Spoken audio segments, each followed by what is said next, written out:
I was a provisional in the year 1989 and 90. It was back when we had a full year provisional course. And my provisional class was 50 members. We met every 2 weeks at the Girl Scout Council in Paramus.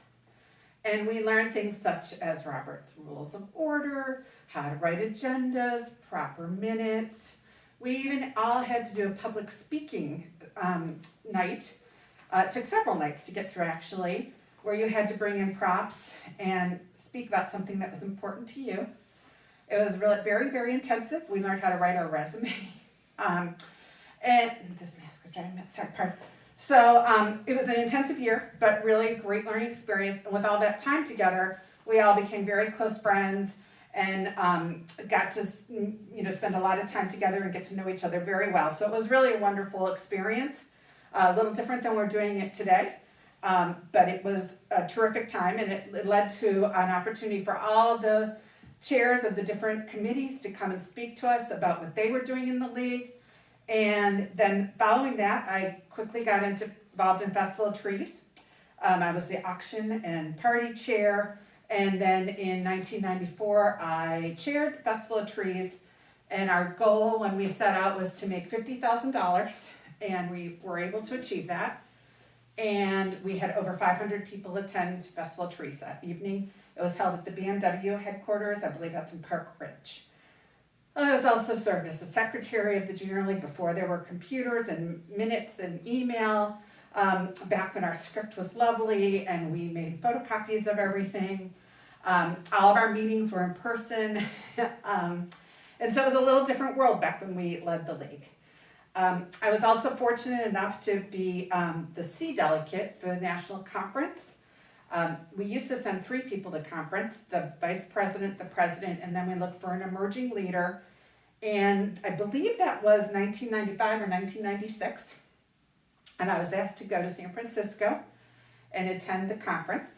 And everything was great, and I was super looking forward to it until the day that I was leaving. My son came down with chickenpox. And I frantically called my mother and said, "Did I have chickenpox?" And she said, "No." And I called my mother-in-law. She had 5 kids. And I said, "Did Greg have chickenpox?" And she said, "Absolutely." And so I went to the drugstore and talked to the pharmacist, and there wasn't much he could do, but I winged it and kept my fingers crossed that I wasn't going to get chickenpox while I was in San Francisco, and called in the next day to find out that my husband had chickenpox and my mother-in-law had gotten that mixed up. So that was a great Junior League experience, and one that the whole family remembers.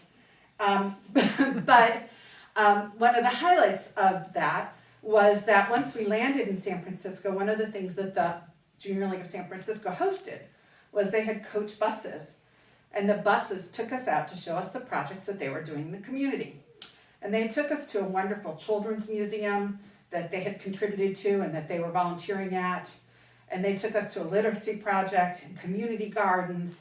And then they took us to a neighborhood that was somewhat more impoverished. It looked a little less fancy, away from the museums. And it was an area where they were doing a project called Christmas in April. And they had founded Christmas in April because in their community, the housing prices had risen so much and their taxes were so high that they had people that were in the houses but couldn't afford to do repairs on them, and that they were living in some unsafe conditions. And they drove us through the neighborhood, and they stopped at a couple houses, and we talked to the homeowners. And the Junior League members that I was there with, we looked at each other and we said, "This sort of sounds like Bergen County. I bet there's people in Bergen County that could no longer afford to buy their house, or their taxes are so high that once they pay their groceries and their pharmacy and their insurance, they're probably not able to save up money to do repairs, to replace appliances, to do carpentry and plumbing and electrical." And planted a seed. That seed stayed there for years. And we'll come back to that in just a minute. But that was a great conference, and it was really got me excited, and there were some great breakout sessions, and I learned a lot. And I was fortunate enough then to be asked to be vice president and then president of the league, so I went to 2 additional conferences. And at one of those, I was really lucky because Sandra Day O'Connor was a former president of the Junior League of Phoenix. And she was honored with the Mary Harriman Award that we talked about earlier tonight in Britt's lovely video. And so she spoke at that conference. And she was a U.S. Supreme Court Justice and a Junior League member. And she credited some of the skills and some of the things that she learned in the Junior League as helping her to advance her career and to be compassionate as she was being serving on the Supreme Court. It was a really wonderful speech, and it stayed with me. And then I also went to a conference in Pittsburgh, and while I was in Pittsburgh, Mr. Rogers came to speak to us. And he spoke to us about anti-bullying, the importance of reading to children, and all the wonderful children's projects and literacy projects that the Junior League did, and how much he appreciated that, and how much it was needed. So we had some really wonderful speakers while we were at the Junior League conferences as well. Check my notes. So then I was asked to be the nominating chair, and I happily did that. That was back when the nominating committee had to slate everything, and in some places we double slated them. And then the membership did a vote. And my job was to get to call the people who were not voted into the position and tell them, although they had volunteered their time, energy, and their dedication to the league, we weren't going to be using them in that position that year. It was horrible. I hated it, and we soon changed that. So we now do a single slate. One of the people that I had to place was the person who was going to do a needs assessment or work in developing community projects. And we met a lovely transfer who had come to us through both, I think, the Junior League of Chicago and the Junior League of Washington, D.C. She moved to Ridgewood, had one child, and was trying to learn her way around our community. And we asked her if she'd do the needs assessment chair, and she was like, I don't think I should do that. I don't know much about Bergen County. And we said, well, there's no better way to learn than to take on this committee position. So that's how Bursley Hofer became part of my story with the Junior League. And having been in a couple other leagues, she had some valuable insight of what other leagues were doing and how involving and engaging transfers rapidly, not making them sit and learn about us for years, is really valuable. And so she brought to our attention, through a proposal system that we had back then, when you wanted to propose a new project, you did a needs assessment and you wrote up the budget and you wrote up how many volunteers needed to actively be engaged and what the goals and mission were of the committee. And she proposed bringing Christmas in April to Bergen County. Now, we all already know it was in San Francisco, but she had also seen it working in Chicago. So she knew it was a great organization, and she knew that it would be helpful to Bergen County. So she proposed that, and it was put through, and we voted it in. And so the Junior League of Bergen County voted in a 3-year proposal for founding Christmas in April, Bergen County.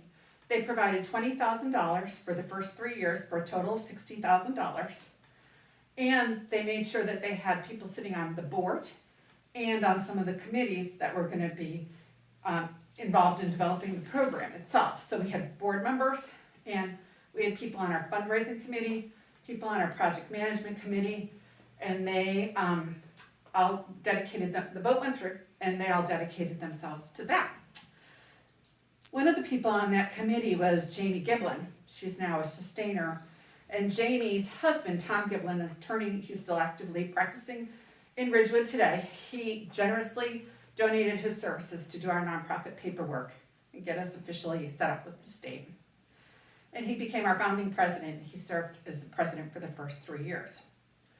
Bursley then became the chair of the Christmas in April nonprofit, and then moved on to be the first executive director, who was a paid part-time position. And she served for that for several years.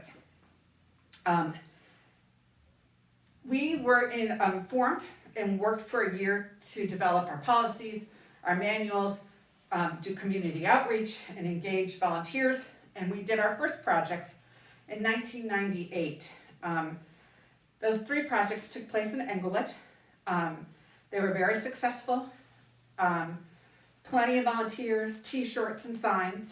And I actually went back through my closets today and was able to come up with the photos. Many of those were Junior League members, and I marked some of the people I recognized. Unfortunately, many of them have left our area, but we had some tremendous Junior League support from both active Junior League members, sustainers, and spouses and children. And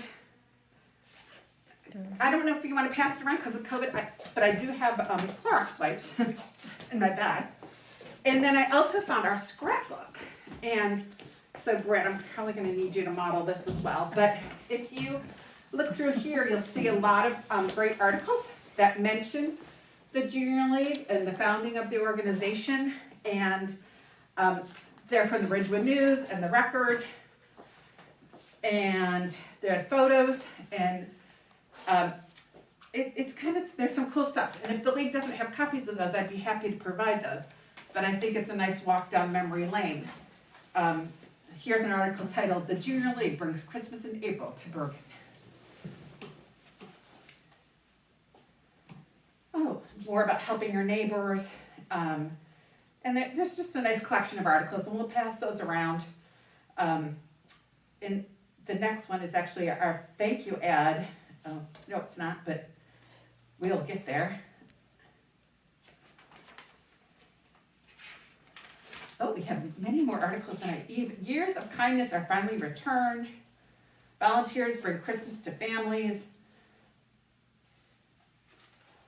That's the one I want. And there we took out an ad to thank all the people who had supported and donated to us for our first couple of years.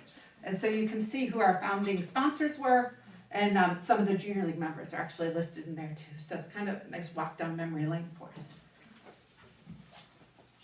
So Christmas in April was off and running, and I was moving along through my career in the Junior League, and things are going terrifically. And then unfortunately I was diagnosed with stage 3 cancer and had to step out of the league for a while. The league was tremendously supportive of me and my family, and too many of them to even name because I think I'd not get everybody. Provided meals and play dates and drives, drove people to appointments, and did some really tremendous help for our family, and I can never show enough appreciation for that. At the time, I had been nominated to be the vice president, and I had to drop out of that, and it caused a little excitement in the exec board at the Junior League, and I felt very badly about that. But after a year of chemo and a stem cell replacement and radiation and some other exciting stuff, Courtney Lasecki, who is a sustainer, came to my house in the spring and said, "Well, you look great. We're going to put you back on the slate." And having received enough meals and support, I said, "Okay." So with 1 year stumble out for my cancer diagnosis, which thankfully has never come back, and we have carried on, I jumped back in 1999 to be the vice president. And as part of the executive board of the Junior League, we attended meetings for Christmas in April at the Christian Healthcare Center, and that's where they held their meetings. That was a free location for them. And we were supposed to be providing oversight, making sure that they were using our funding wisely, and that they were engaging and using membership's capabilities purposefully. And so I got to learn a lot about Christmas in April over those years, and attending those meetings, and it was a really wonderful experience. And so in 2000, when I was completing my year of being president, we had a big rebuilding event at the end of April, and Bursley announced that she and her family were moving to Dallas, Texas. And so they were looking for an executive director, and they asked if I would consider putting my name in their hat. And I said, I really don't know what I'm going to do after my time in the league. I knew that I still was going to a tremendous amount of medical appointments, and I had a child in elementary school, and I didn't really want a full-time job, and I certainly didn't want to commute anywhere. And I really loved my time in the league and the skills that I had learned there. And so I said I would be happy to do it. So it was part-time, and it allowed me to use a lot of my league experience, volunteer recruitment and engagement, project management, budgeting, and some of my secretarial skills, my minutes. I still take the minutes to this day. Writing agendas, all the basics came in very handy. And so I started my time in year 2000 with Christmas in April. And one of the first things that Christmas in April said to me was, the funding from the Junior League is running out and we are not independent yet. So go back to them and see if we can get additional funds. And I was like, ooh, that's kind of weird, 2 hats. This is a little awkward, but I'm gonna do my best. And so we went back to the Junior League. We told them about what we had accomplished in 3 years and what our needs were. And we asked for additional support. And they voted to extend us for 2 additional years, for a total of 5 years, with $20,000 a year for those 2 additional years, which makes it a total support of $100,000, which is a huge investment in an organization and one that we really are indebted to you for. And for continued league placement on our committees. And it was passed, thankfully. And we were off and running for my first couple of years of being the director. And some of the things I really enjoyed about it was that I never knew what was going to happen at rebuilding. Some days we were cleaning the warehouse. Some days we were picking our projects. Some days we were writing grants. Some days we were dressed up and speaking to community centers. And so it was a really interesting job. It was never the same thing twice. And I got to use a lot of the training and experiences that I had developed in the league.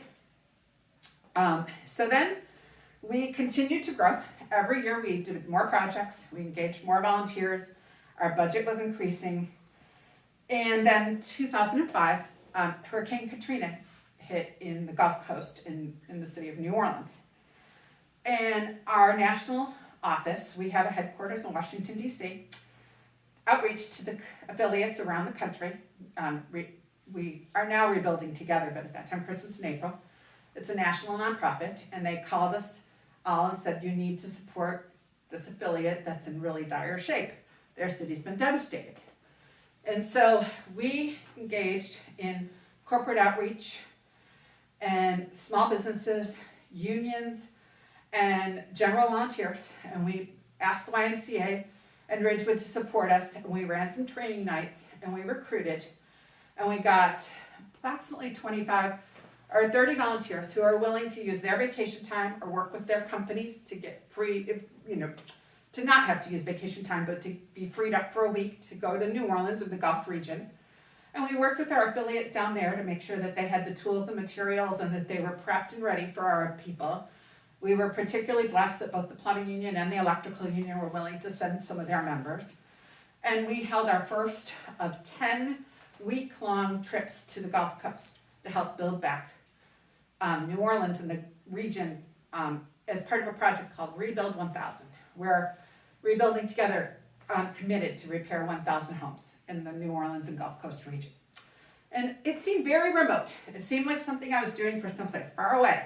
It felt like something that was never going to happen here in Bergen County. And we did this, and we did it over 3 years, and it was very impactful, something we're very proud of that we did in our history. And, after that sort of wrapped up, we continued to work here in Bergen County. At that point, we really were too big to work in my house anymore. We obtained free office space. We obtained a free warehouse. We now had more rakes than I could fit in my garage, more paintbrushes that fit in my basement. We had outgrown my own little family support. For years, we had run out of my house, and now we were ready to move on. So it was a time of growth. It was a time of expansion. We signed up and participated in something called AmeriCorps, where we had typically young adults, but not all, but people applied to dedicate 11 months of service to something within the nonprofit realm through a government program. The government provides a stipend and health care, and then you pay a contributing match. And we got some really wonderful people who were with us for a year that were vibrant and enthusiastic and well-trained, and they helped us with growth. We participated in a program at Easter Seals where we trained senior members who wanted to get retrained and go out and be able to get a job. So they wanted computer skills, they wanted organizational skills. So we grew our staff that way. We continued to increase the number of projects that we were able to do. We started to make capital investments like copiers and other things. They became much more of a permanent organization during this time. Everything was kind of going along swimmingly until 2012, when most of you will remember Superstorm Sandy. that was the night when my experiences at Hurricane Katrina came to Bergen County. And so for those of you that might not have lived here at that time, that was a hurricane that really never became a hurricane to our community. It was a superstorm. And it was the perfect storm. The tide was high, the moon was full, the winds were gusting from the west and pushing the Atlantic Ocean along the New Jersey coastline in New York, Long Island, Staten Island. All of these communities were damaged. The winds were high, but nothing was really happening. And then, at least in my part of Bergen County, in the evening, the lights started to flicker. Trees were crashing, wires were going down. And by 10 o'clock, my house was out of power. But I lucked out because my house might have lost heat, I might have lost power, but we were safe.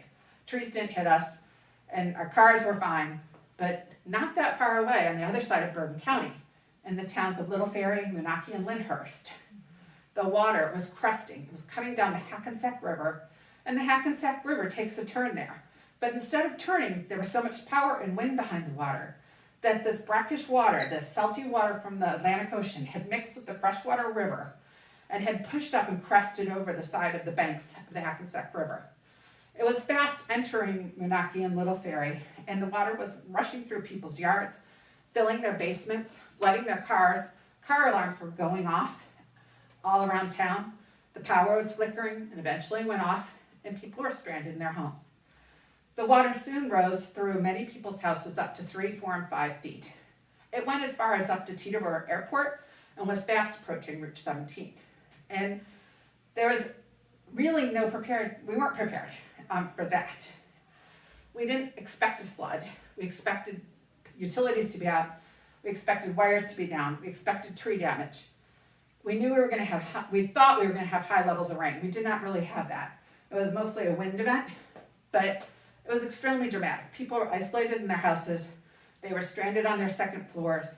We had homeowners that were telling us one man was out walking his dog. It was a German Shepherd. The German Shepherd got washed away and ended up sort of against somebody's chain link fence. He was able to wade through the water, and he did manage to save his dog and get home. It was an extremely scary experience. We also have the story of a widow who had recently become widowed, was home alone in her house when she heard all the car alarms going off, and she actually crawled into her crawl space attic above her ranch home to try to stay safe. People were grabbing their children.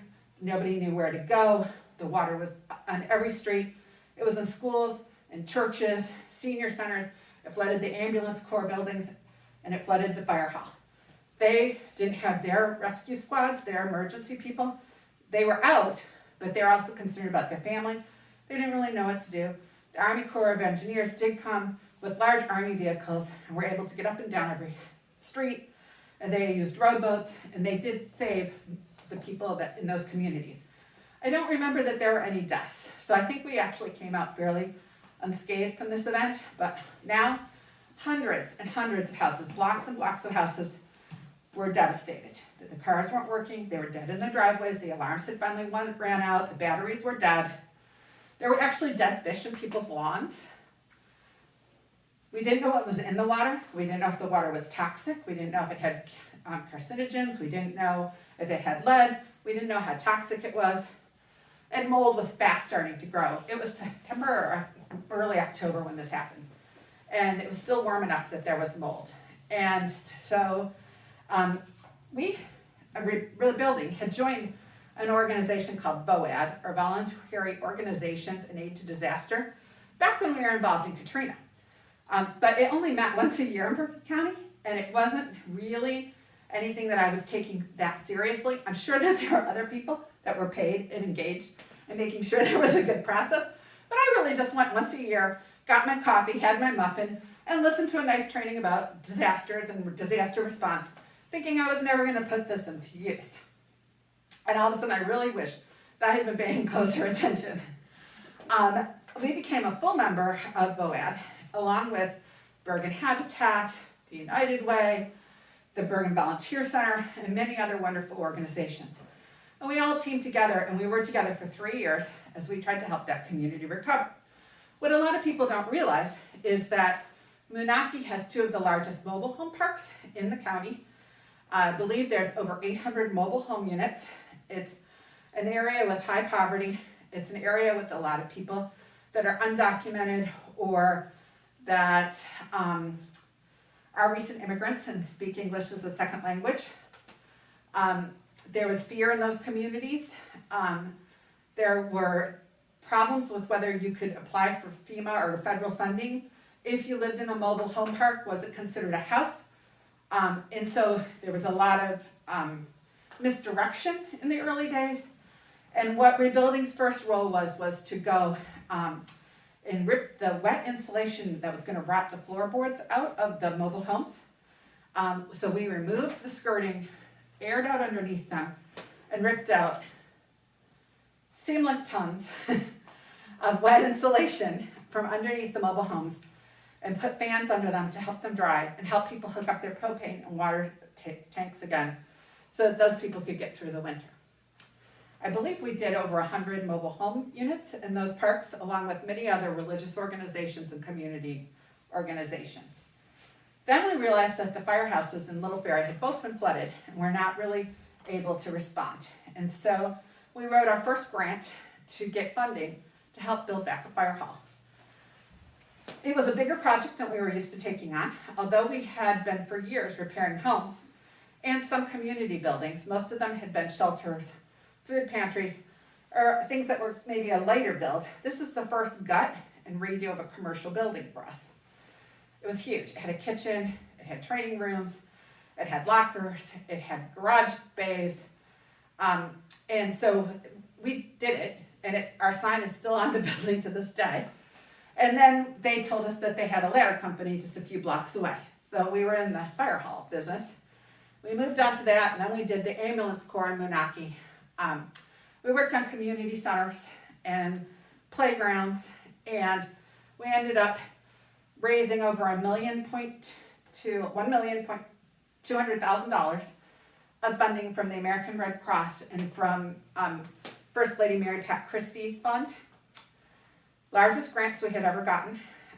It was an adrenaline rush and a great responsibility, but one of the things I'm most proud of that rebuilding was able to accomplish. During that time, the Super Bowl came to Bergen County, or the Meadowlands, and we were asked to hold a Super Bowl event with cheerleaders, NFL players, coach buses, Governor and First Lady Christie, Carter Osterhaus from HGTV, and Ty Pennington, the former TV star of Trading Places, an old TV show that they're now revising. And so on top of having all of our Sandy work, we had quite a media circus that year and a steep learning curve around that as well. So that was an exciting time. When that ran out, the funding, after we did approximately 75, 80 houses, many community buildings, the playground, we were working full-time, year-round, engaging hundreds of volunteers. We had increased our staff to be able to do this.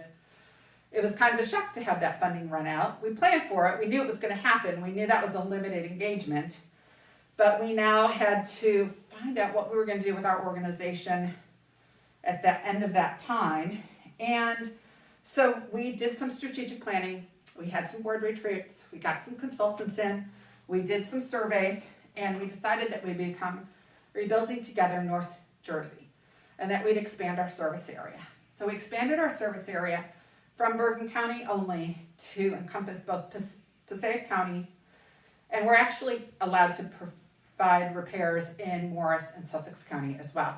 So we expanded our service area, which allowed us to start renovating and revitalizing communities because we had sort of been spotty.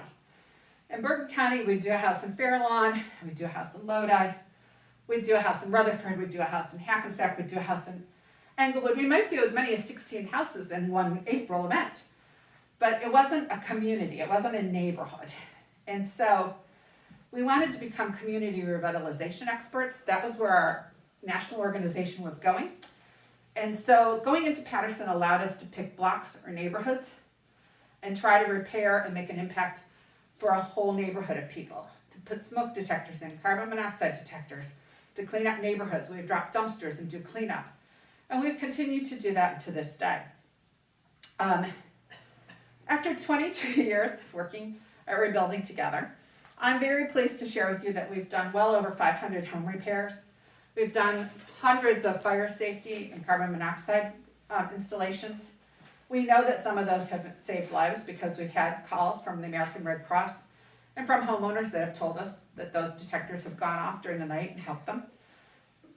We recently had a call from an elderly man who, during the Jewish holidays that passed recently, they don't use their power, and they had left the gas burner on their stove to keep so they wouldn't have to use the clicker on their stove. They're not supposed to use that. And during the night, that the flame had gone out, and their carbon monoxide detector in the middle of the night had gone off. So they had called the 911, and they came and they did a high reading of carbon monoxide in the house, got them out, and they were safe. But they said if the carbon monoxide detector had not gone off, they may have perished during the night. So we were very pleased that we were able to do that for them. They did call and have us install new ones the very next day.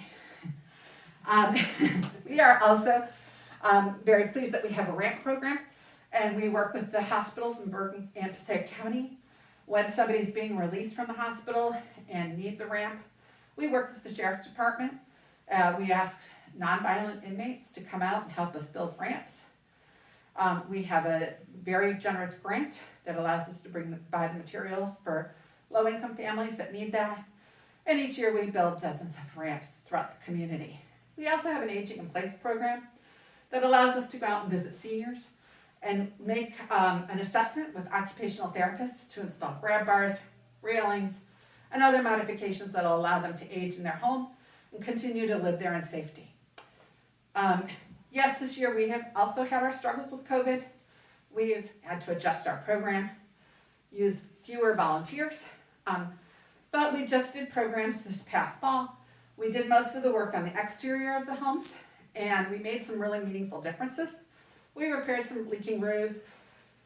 We used skilled trades instead of volunteers in the house to limit the number of people, but we're very much looking forward to going back to our regular business and hope that you'll come out and join us. It's really meaningful, and we'd love to have you. Rebuilding Day is the last Saturday in April, and we hope that we'll be back to regular business for April 2021, and we'll certainly let you all know when our projects are and hope that you'll join us.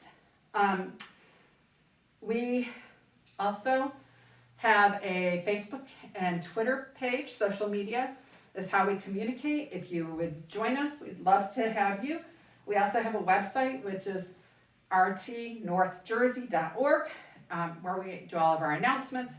And we also have our applications available. So if you know of somebody who might benefit from our work, we're looking for low-income homeowners who want to remain in their home and might need assistance making their home safe and healthy so they can continue to live there.